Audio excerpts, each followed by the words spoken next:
What if I told you that the most glamorous mile on Earth was literally paved with mob money, backroom deals, and blood? The Las Vegas Strip didn't start as a dream. It started as a racket, and the guys who built it wore fedoras, not hard hats. I used AI to rebuild these decades year by year. The gangsters, the entertainers, and the moment a dusty desert highway became the entertainment capital of the world. But before we get to what happened, you need to understand what was already sitting on Highway 91 by the mid-1940s. A couple of Western-themed roadside resorts, El Rancho Vegas and the Hotel Last Frontier, had proven that travelers would actually pull off the highway and spend money in the middle of the desert. But those properties were modest operations built on cowboy charm and simple motor court layouts. Nobody had yet tried to bring real big city luxury to this stretch of sand. That was about to change, and the man who changed it was a gangster from New York with expensive taste and a very short temper. The transformation of the Strip began on December 26, 1946, when Benjamin Bugsy Siegel threw open the doors of the Flamingo Hotel and Casino. Siegel and his mob backers had taken over a half-built project originally started by Hollywood nightclub owner Billy Wilkerson and pumped $6 million of organized crime money into finishing it. For the first time, a genuine luxury resort stood on the desert highway outside Las Vegas, a pink Art Deco palace with fine dining, a full-scale gaming hall, and a swimming pool lined with Brazilian lava rock. The opening night was pure Hollywood glamour. Jimmy Durante headlined the entertainment, and celebrities flew in from Los Angeles to see what all the fuss was about. But trouble was lurking behind the scenes from the very start. The construction costs had ballooned wildly beyond what Siegel had promised his mob investors back east, and the casino was hemorrhaging money. After just 2 weeks, the Flamingo's doors abruptly closed as Siegel scrambled to fix the financial mess he had created. Defying every expectation, Siegel managed to reopen the Flamingo on March 1, 1947. This time the operation ran more smoothly, and Siegel even claimed the resort was turning a profit within weeks. For a brief moment, it looked like the gamble might actually pay off. But Siegel's mob partners had not forgotten those ballooning construction costs or the embarrassment of the botched opening night. Just 111 days after the reopening, on June 20, 1947, Bugsy Siegel was shot and killed at his girlfriend's home in Beverly Hills. The murder was never officially solved, but everyone in the underworld understood the message. Siegel had cost the mob too much money and too much reputation, and that was a debt that could only be settled one way. His flame burned bright and impossibly brief, but it proved something that every gangster and investor in America noticed. Las Vegas was a place where organized crime could stake a huge, public, and enormously profitable claim. In the wake of Siegel's death, the Mafia did not pull out of Las Vegas. It pushed deeper in. Mob figures from New York, Chicago, Cleveland, and other major cities recognized that the Strip was a potential gold mine, and they began backing the next wave of resort construction with serious money. By the late 1940s and early 1950s, organized crime funding was being combined with investments from legitimate businessmen who smelled opportunity and were willing to look the other way about where their partners' money came from.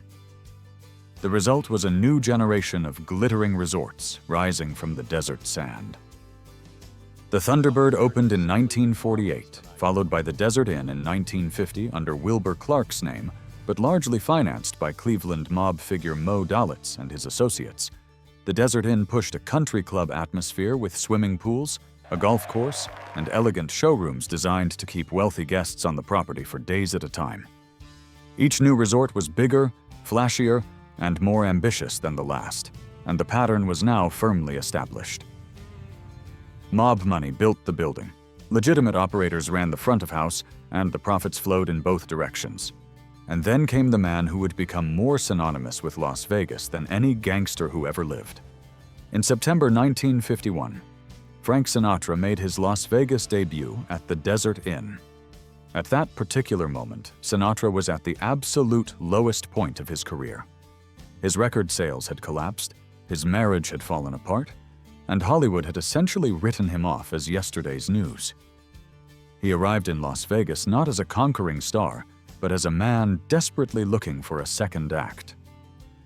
What happened next became one of the greatest comeback stories in American entertainment history. Sinatra's raw talent, his magnetic stage presence, and his effortless cool turned out to be exactly what the Strip's showrooms were looking for. Vegas audiences did not care about chart positions or studio politics. They cared about the experience in the room, and Sinatra delivered that experience like nobody else could. The desert gave Sinatra a stage when nobody else would, and in return, Sinatra gave the desert something it had never had before: genuine star power. The relationship between Sinatra and Las Vegas deepened dramatically with the opening of the Sands Hotel and Casino on December 5, 1952. The Sands was backed by Texas oilman Jake Friedman and a collection of other investors widely rumored to be fronts for the Chicago mob syndicate. From the very first night, the Sands positioned itself as Sinatra country, a resort built around the idea that the biggest names in entertainment would make this their permanent home base. By October 1953, Sinatra had officially debuted at the Sands, and the hotel quickly became his personal playground. He performed there regularly, gambled there constantly, and held court in the lounges and restaurants like a king presiding over his domain. The Sands gave Sinatra a headquarters, and Sinatra gave the Sands an identity that no amount of advertising money could have purchased. Every time he stepped onto that Copa Room stage, he brought with him a wave of celebrity attention that lifted the entire Strip.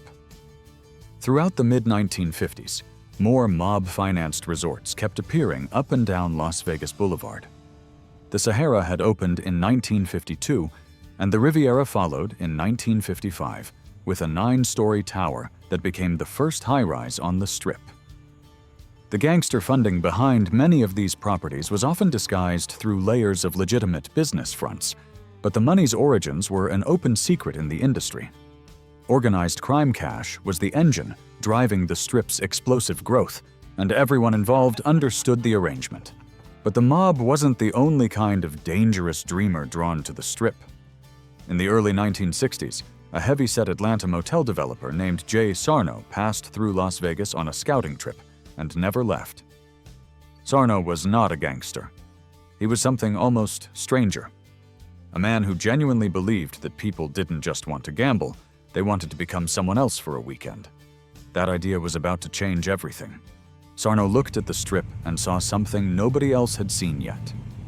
Every resort so far had been built around a theme in the loosest sense: cowboy charm, Art Deco polish, tropical gardens. But Sarno wanted to go deeper. He didn't want guests to walk into a hotel with a theme. He wanted guests to walk into a world. To finance his vision, he did what every builder in Las Vegas did at the time. He called in favors from people who asked very few questions.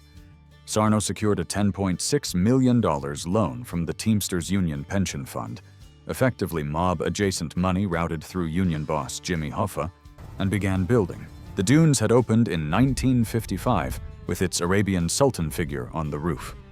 The Tropicana had followed in 1957, spending $15 million to earn itself the nickname the Tiffany of the Strip, with its tropical gardens and cascading water features. The Stardust had opened in 1958 as the largest hotel on Earth, with over 1,000 rooms and a neon sign so enormous it lit up the desert sky for miles. Each of these resorts had pushed the Strip further, but none of them had crossed the threshold that Sarno was about to cross. On August 5, 1966, Caesar's Palace opened its doors, and Las Vegas was never the same again. The building cost somewhere between $19 and $24 million, depending on who was counting. What it bought was something that could not be measured in dollars. Sarno had imported marble fountains from Italy. He had lined the entrance drive with cypress trees. He had commissioned full-size Roman statues. He had designed the casino floor in a deliberate oval with no straight corridors, so that guests would lose their sense of direction and wander longer. Toga-wearing cocktail waitresses moved through interiors that evoked an imperial palace rather than a commercial building. The opening party alone cost $1 million, with 50,000 glasses of champagne served over 3 nights. Sarno was quoted as saying he chose the name Caesars, deliberately without an apostrophe, because he wanted every guest to feel like a Caesar, not like a visitor to Caesar's house. That single idea, that the guest was the emperor, was the most consequential design philosophy in Las Vegas history. Every resort built after Caesar's palace was, in some way, an answer to the question Sarno had posed: what world do you want to let people inhabit? But Sarno wasn't done. 2 years after opening the most sophisticated resort the Strip had ever seen, he built its exact opposite. And it worked just as well. Circus Circus arrived in 1968 as a casino unlike anything else on the boulevard. Where Caesars had offered Roman grandeur, Circus Circus offered chaos and spectacle. Trapeze artists flew above the casino floor. Carnival games lined the mezzanine above the tables. A baby elephant had been promised at the opening party, though accounts of whether it actually appeared vary. Sarno himself dressed as a ringmaster, top hat and all, and personally greeted the 10,000 people who showed up on opening night. It almost immediately struggled. The reason was instructive. Sarno had been so confident that the spectacle was the draw that he had built no hotel. There was nowhere for guests to sleep. They came, they stared, they left. The lesson: that in Las Vegas you had to give people a reason to stay, not just a reason to visit, cost Sarno dearly, and a hotel tower wouldn't be added until 1972. But Circus Circus survived and eventually thrived, and what it proved was something important about the Strip's strange logic. The same man who had built the most opulent property on the boulevard had also built one of its most chaotic, and both worked because they permitted people to stop being themselves. Imperial grandeur or carnival madness. Sarno understood that Las Vegas was fundamentally in the business of transformation, not just entertainment. The decade then closed with one final act of one-upmanship that capped everything that had come before it. Kirk Kerkorian, a self-made aviation billionaire who had already been quietly involved in Las Vegas for years, opened the International Hotel on July 2, 1969, a 30-story tower with 1,512 rooms, the largest hotel on Earth the moment its doors opened. Barbra Streisand performed at the opening. Elvis Presley followed weeks later, beginning what would become a residency of more than 600 shows. The same strip of highway that had held 2 modest motor courts in 1945 was now home to the biggest hotel ever built, headlined by the biggest names alive. What Sarno had imagined in the early 1960s, that Las Vegas could be a place where the guest became the main character, had been proven correct on the grandest possible scale. Organized crime had built the stage, but by the late 1960s, its grip was beginning to loosen. Newer owners with legitimate corporate backgrounds were starting to buy up properties, and the city's growing respectability was slowly pushing the old guard into the shadows. Howard Hughes arrived in Las Vegas in 1966 and began purchasing casinos at a remarkable pace, bringing a new kind of eccentric but legal money to the Strip. The era of openly mob-financed resorts was coming to an end, even if the veneer of old-school gangster glamour would linger in the city's DNA for decades to come. When I think about those early decades on the Strip, I see a story that could only have been born in one place, built by the wrong people for all the right reasons. Mob money raised the buildings, Sinatra filled the rooms, and somehow out of all that crime and chaos came something that became permanent American mythology. That neon glow never really faded, and millions of people still picture it when they close their eyes. If you enjoyed watching this reconstruction, please subscribe, because there are more of these videos coming. Drop your thoughts in the comments, and tell me which place or era you want to step inside next.